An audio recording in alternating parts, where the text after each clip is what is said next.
Hello dear students, welcome to my class. তো আজকে আমি যে চ্যাপ্টারটি পড়াবো সেটা হচ্ছে বায়ুমণ্ডল। তো বায়ুমণ্ডল সম্পর্কে অধ্যয়ন করতে গেলে আমাদেরকে সবার আগে যেটা জানতে হবে সেটা হলো যে বায়ুমণ্ডল আসলে কি। দেখো, বায়ুমণ্ডল হচ্ছে কি পৃথিবী, যে এই পৃথিবীকে মাধ্যাকর্ষণ শক্তির টানে চাদরের মতো ঘিরে রাখা একটি গ্যাসীয় বলয়কে বলা হচ্ছে বায়ুমণ্ডল। অর্থাৎ এটি কেমন, এটা যদি আমরা আমাদের পৃথিবী ধরে নিই, তো এই পৃথিবীর চারিধারে পৃথিবীকে আবর্তন করে বা পৃথিবীকে বেষ্টন করে ঠিক এমন একটি গ্যাসীয় বলয় দেখতে পাওয়া যায়, যেটি পৃথিবীর সাথে সাথে আবর্তন করতে থাকে।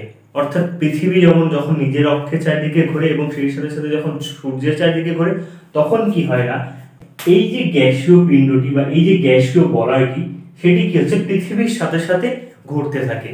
এই যে বায়ুমণ্ডল, এই বায়ুমণ্ডল বিভিন্ন গ্যাসীয় উপাদান, জলীয় উপাদান এবং কিছু জৈব অজৈব উপাদান দ্বারা গঠিত। তো বায়ুমণ্ডল তাহলে কি? পৃথিবীকে মাধ্যাকর্ষণ শক্তির টানে চাদরের মতো ঘিরে রাখা যে আবরণ, যেটি পৃথিবীর সাথে সাথে আবর্তিত হয়, সেটিকে বা সেই গ্যাসীয় আবরণটিকে বায়ুমণ্ডল বলা হচ্ছে। এবং এই বায়ুমণ্ডলের প্রয়োজনীয়তাগুলো কি কি? তো এই বায়ুমণ্ডলের প্রধান যে প্রয়োজনীয়তা বা প্রধান যে গুরুত্ব, সেটি হলো এই বায়ুমণ্ডলে কি হচ্ছে না, জীবের বা কোনো প্রাণীকুল বা জীবকুল বা উদ্ভিদকুলের বেঁচে থাকার যে গ্যাসীয় উপাদান, সেই গ্যাসীয় উপাদান এই বায়ুমণ্ডলের মাধ্যমে পৃথিবীতে সরবরাহ হয়। তাহলে প্রথম পয়েন্ট কি বলছে, যে জীবন ধারণের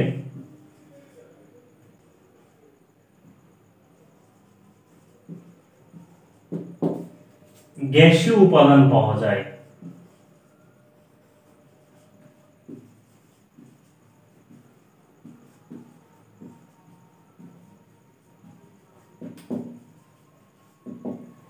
পরবর্তী পয়েন্ট কি হচ্ছে না, সূর্যের যে সমস্ত ক্ষতিকর প্রভাব, সেই ক্ষতিকর প্রভাব থেকে আমাদেরকে রক্ষা করে। অর্থাৎ সূর্য থেকে বিভিন্ন ক্ষতিকর রশ্মি পৃথিবীর দিকে ধাবিত হয়ে আসে এবং সেগুলো কি করে, বায়ুমণ্ডলের মাধ্যমে বাধা পায় বা বায়ুমণ্ডলের দ্বারা শোষিত হয়, যার ফলে সেই রশ্মিগুলো সরাসরি আমাদের বা মানব শরীরে বা জীবকুলে এসে বা উদ্ভিদকুলে এসে প্রভাবিত করতে পারে না। ফলে কি হচ্ছে, সূর্যের ক্ষতিকর রশ্মি থেকে বায়ুমণ্ডল রক্ষা করে। এর পরবর্তী পয়েন্ট কি, এই বায়ুমণ্ডলের জন্যই কিন্তু জীবকুলের তথা উদ্ভিদকুল ও প্রাণীকুলের বেঁচে থাকার যে অনুকূল উষ্ণতা বা তাপমাত্রা, সেটা কিন্তু পৃথিবীতে বজায় আছে। অর্থাৎ এই বায়ুমণ্ডল যে একটি লেয়ার তৈরি করেছে পৃথিবীর চারদিকে, এর ফলে কি হচ্ছে, সূর্য থেকে অতিরিক্ত পরিমাণে বা অত্যাধিক পরিমাণে তাপমাত্রা পৃথিবীতে আসতে পারে না। ফলে পৃথিবীর ভূভাগে একটি নির্দিষ্ট তাপমাত্রা বজায় রয়েছে, যা সমস্ত জীবকুলের তথা উদ্ভিদ ও প্রাণীগুলোর বেঁচে থাকার একটি আদর্শ অবস্থা তৈরি করেছে এবং সেটি কিন্তু এই বায়ুমণ্ডলের জন্যই হচ্ছে।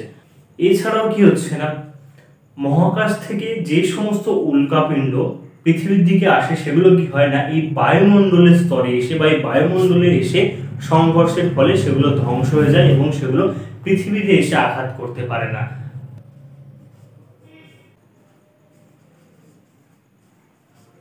এই বায়ুমণ্ডলে যত প্রকারের মেঘ, বজ্রবৃষ্টি, ঝড় বৃষ্টি, যত রকম ঘটনা, সেগুলো কিন্তু এই বায়ুমণ্ডলেই দেখা যায়। অর্থাৎ কি হচ্ছে, মেঘ সৃষ্টি হচ্ছে বায়ুমণ্ডলে, মেঘ থেকে যে বৃষ্টিপাত হচ্ছে বা তুষারপাত হচ্ছে, সেগুলো এই বায়ুমণ্ডলের স্তরেই হচ্ছে।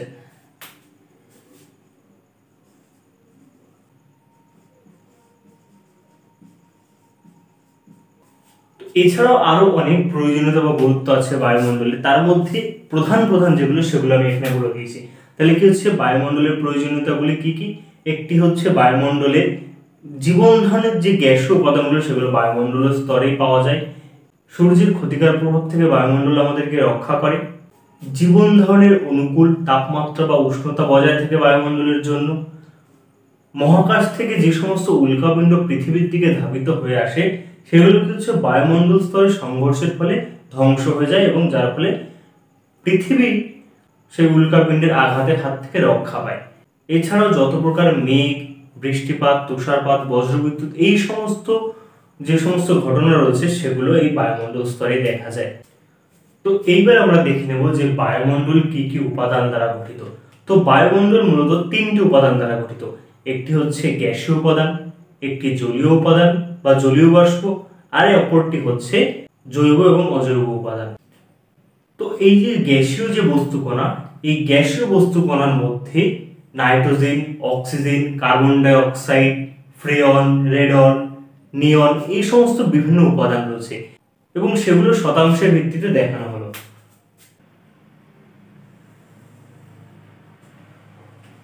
তো বায়ুমণ্ডলের এই যে গ্যাসীয় উপাদান, এই গ্যাসীয় উপাদানগুলির মধ্যে সবথেকে বেশি যেটা রয়েছে সেটা হলো নাইট্রোজেন।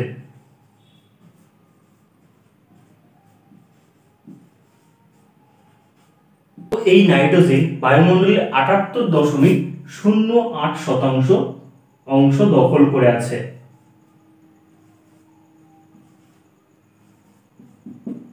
এরপরে যেটা রয়েছে সেটা হলো অক্সিজেন।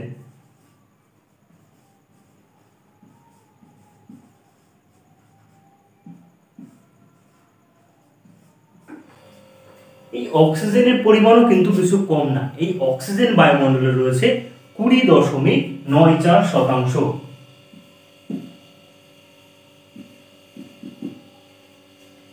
এরপরে রয়েছে কার্বন ডাই অক্সাইড।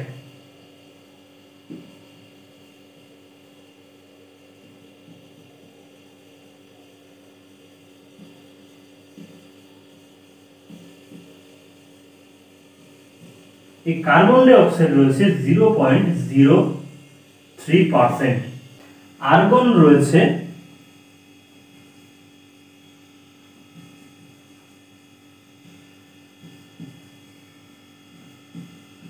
0.934%। এছাড়াও কিছু অন্যান্য উপাদান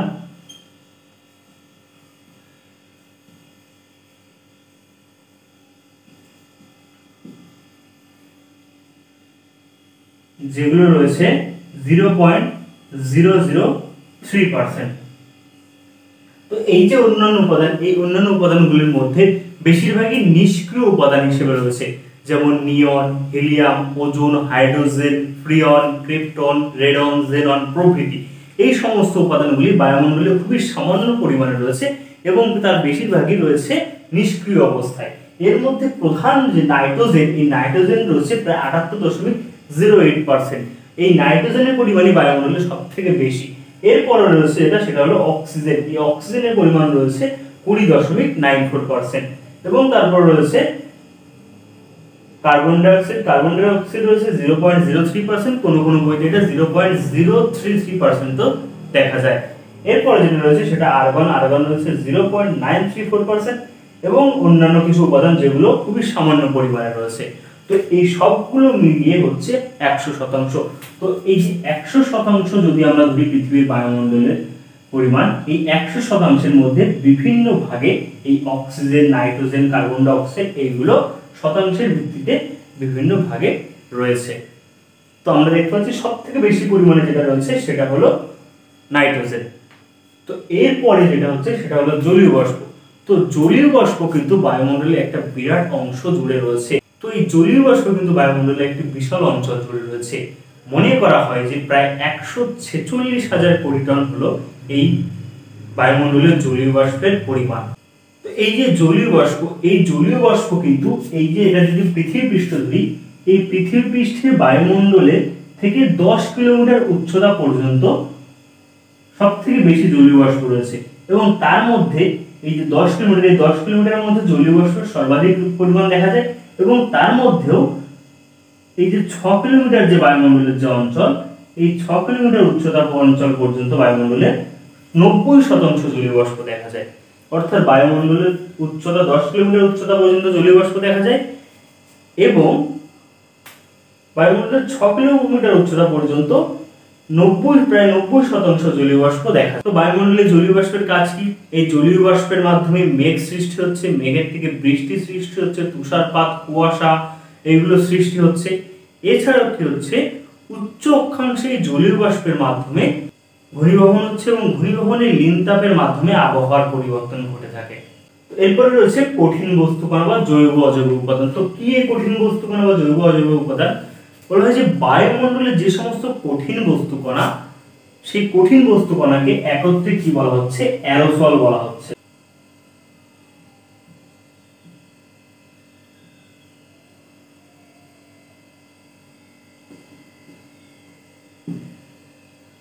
তো বায়ুমণ্ডলে যে সমস্ত কঠিন বস্তুকণা দেখা যায় সেইগুলিকে একত্রে অ্যারোসল বলা হয়। অর্থাৎ বায়ুমণ্ডলের এই কঠিন বস্তুকণাগুলো কি কি, সেগুলো কঠিন বস্তুকণাগুলো জৈব অজৈব দুই প্রকারই হয়ে থাকে। যেমন ধূলিকণা, বালুকণা, তারপরে কলকারখানা থেকে নির্গত বিভিন্ন যে কেমিক্যাল বা কলকারখানার ধোঁয়ার মাধ্যমে নির্গত বিভিন্ন কণা, সেগুলো জৈব অজৈব দুই প্রকার হতে পারে। যখন অগ্নুদ্গম হয় বা আগ্নেয়গিরি থেকে যখন লাভা বা ম্যাগমা বের হয় তখন কি হয়, তার সাথে বিভিন্ন রকম উপাদান, সেগুলো জৈব অজৈব দুই প্রকারই হয়ে থাকে। সেই উপাদানগুলো বায়ুমণ্ডলে রিলিজ হচ্ছে বা বায়ুমণ্ডলে নির্গত হচ্ছে। এছাড়াও বিভিন্ন যে ফুলের যে রেণুগুলো, সেগুলো কিন্তু বায়ুমণ্ডলের কঠিন উপাদান এবং কঠিন জৈব উপাদানের একটি উদাহরণ। তো এই হলো বায়ুমণ্ডলে গ্যাসীয় উপাদান, জলীয় বাষ্প এবং কঠিন বস্তু কণা। অর্থাৎ বায়ুমণ্ডল কি হচ্ছে, গ্যাসীয় উপাদান দ্বারা গঠিত, জলীয় বাষ্প দ্বারা গঠিত এবং কঠিন বস্তু দ্বারা গঠিত। অর্থাৎ বায়ুমণ্ডল কি, বায়ুমণ্ডল হলো গ্যাসীয়, জলীয় বাষ্প এবং কঠিন বস্তু কণা সম্মিলিত উপাদান দ্বারা গঠিত। তো এইবার আমরা দেখে নেব বায়ুমণ্ডলের স্তর বিন্যাস। অর্থাৎ পৃথিবী পৃষ্ঠ থেকে বা ভূপৃষ্ঠ থেকে যত উপরে উঠা যায় তত কি সব জায়গায় একই রকম বায়ুমণ্ডল দেখা যায়, বা বায়ুমণ্ডলের ঘনত্ব হোক, উষ্ণতা হোক, বা বায়ুমণ্ডলের গ্যাসীয় উপাদানের গঠন হোক, সেগুলো কি একই রকম? না, একদমই না। বায়ুমণ্ডলের ভূপৃষ্ঠ থেকে যত উপরের দিকে ওঠা যায় ততই কিন্তু উচ্চতার ভিত্তিতে বায়ুমণ্ডলের কিছু আলাদা আলাদা স্তর দেখতে পাওয়া যায়। তো এই স্তরগুলি আমরা এখন আলোচনা করব। তো বায়ুমণ্ডলের এই যে স্তর, সেই স্তরকে যে আমরা আলাদা আলাদা করে ভাগ করছি বা বিন্যাস করছি, এটিকেই কিন্তু বায়ুমণ্ডলের স্তর বিন্যাস বলা হয়। তো এই যে বায়ুমণ্ডলের স্তর বিন্যাস, এটি মূলত দুটি ভিত্তিতে করা হয়ে থাকে। একটি হলো বায়ুমণ্ডলের উপাদানগুলির রাসায়নিক গঠনের ভিত্তিতে, আরেকটি হলো উষ্ণতার ভিত্তিতে বা উষ্ণতার হ্রাস বৃদ্ধির তারতম্যের ভিত্তিতে করা হয়ে থাকে। তো প্রথমে আমরা যেটা দেখে নেব, রাসায়নিক গঠন ও উপাদানের তারতম্যের ভিত্তিতে।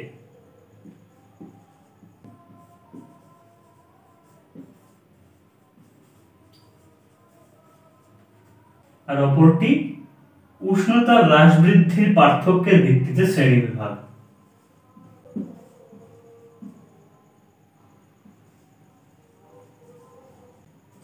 তো আজকে আমরা শুধুমাত্র এই রাসায়নিক গঠন এবং উপাদানের তারতম্যের ভিত্তিতে যে শ্রেণীবিভাগ, সেটাই আমরা আলোচনা করব। তো এই যে রাসায়নিক গঠন ও উপাদানের তারতম্যের ভিত্তিতে যে শ্রেণীবিভাগ, এটিকে মূলত দুটি ভাগে ভাগ করা হচ্ছে। একটিকে বলা হচ্ছে হোমোমণ্ডল বা সমমণ্ডল, অপরটি হলো হেটেরোমণ্ডল বা বিষমমণ্ডল বা হেটেরোস্ফিয়ার। তো দেখো, এইটা যদি আমাদের পৃথিবী হয়,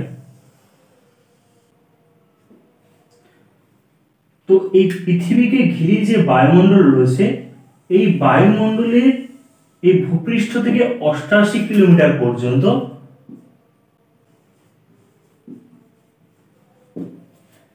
এই ভূপৃষ্ঠ থেকে 88 কিলোমিটার পর্যন্ত কি হচ্ছে, উপাদানের গঠনে একটি সমতা দেখা যায়।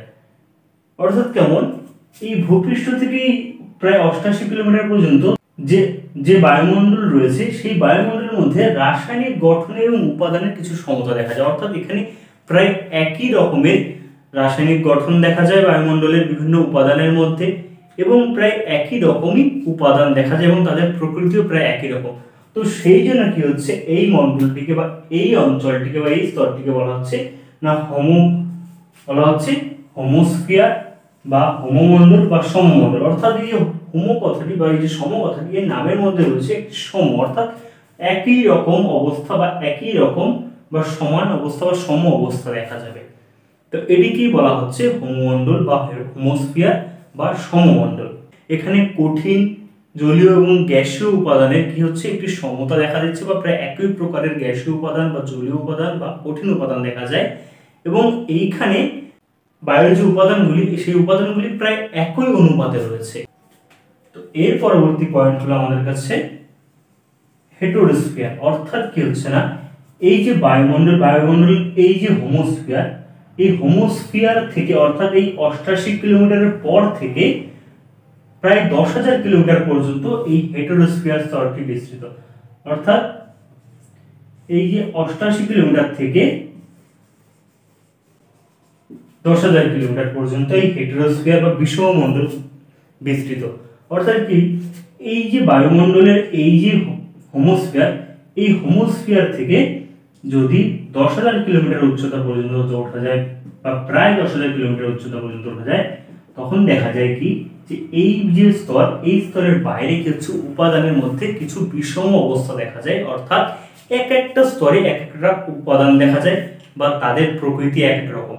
তো যেহেতু বিষম অবস্থা দেখা যায়, অর্থাৎ সমতা দেখা যায় না উপাদানের মধ্যে এবং তাদের রাসায়নিক গঠনের মধ্যে সমতা দেখা যায় না, সেই জন্য এই স্তরটিকে হেটেরোস্ফিয়ার বা হেটেরোমণ্ডল বা বিষম মণ্ডল বলা হয়ে থাকে।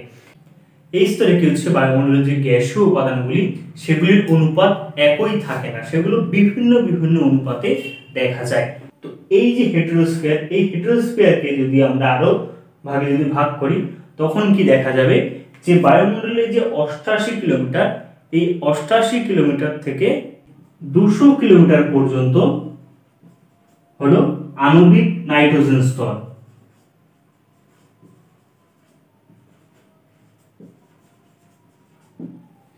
এরপরে কি হচ্ছে, 200 কিলোমিটার থেকে 1125 কিলোমিটার পর্যন্ত পারমাণবিক অক্সিজেন স্তর।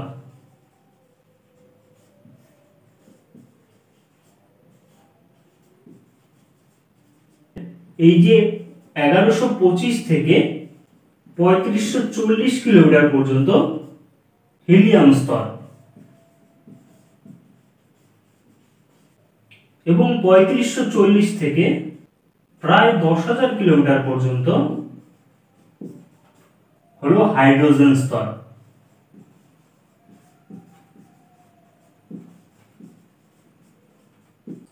তো এই হলো হেটেরোস্ফিয়ারের গ্যাসীয় উপাদানের স্তর ভিত্তিক বা উচ্চতা ভিত্তিক শ্রেণীবিভাগ। অর্থাৎ কি হচ্ছে, এই যে হেটেরোস্ফিয়ার যে স্তর, অর্থাৎ এই হোমোস্ফিয়ার এর পরবর্তীতে, অর্থাৎ এই যে 88 কিলোমিটার পরবর্তী যে 88 কিলোমিটার থেকে 10,000 কিলোমিটার পর্যন্ত যে উচ্চতা পর্যন্ত যে স্তর, এটাকে আমরা হেটেরোস্ফিয়ার বলছি। এখানে কি হচ্ছে, বিভিন্ন উচ্চতায় বিভিন্ন গ্যাসের আধিক্য দেখতে পাওয়া যায়।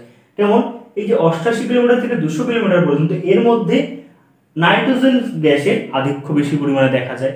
এরপরে 200 কিলোমিটার থেকে 1125 কিলোমিটার পর্যন্ত অক্সিজেন গ্যাসের আধিক্য বেশি পরিমাণে দেখা যায় এবং এই 1125 থেকে 3540 কিলোমিটার পর্যন্ত স্তর হচ্ছে হিলিয়াম গ্যাসের আধিক্য দেখা যায় এবং সর্বশেষে কি হচ্ছে না, প্রায় 10,000 কিলোমিটার পর্যন্ত হাইড্রোজেনের আধিক্য বেশি পরিমাণে দেখা যায়। তো যেহেতু এই বিভিন্ন স্তরে বিভিন্ন গ্যাসের অনুপাতের আলাদা পরিমাণ দেখা যায় এবং তাদের আধিক্য আলাদা আলাদাভাবে দেখা যায়, তো সেই জন্য এটিকে বলা হচ্ছে বিষম মণ্ডল বা হেটেরোস্ফিয়ার বা হেটেরোমণ্ডল। তো এই হলো রাসায়নিক গঠন ও উপাদানের তারতম্যের ভিত্তিতে বায়ুমণ্ডলের শ্রেণীবিভাগ। তো আজকে এই পর্যন্ত। এর পরবর্তী ক্লাসে আমরা বায়ুমণ্ডলের উষ্ণতা হ্রাস বৃদ্ধির পার্থক্যের ভিত্তিতে কি কি শ্রেণীবিভাগ হয় সেগুলো আমরা আলোচনা করব।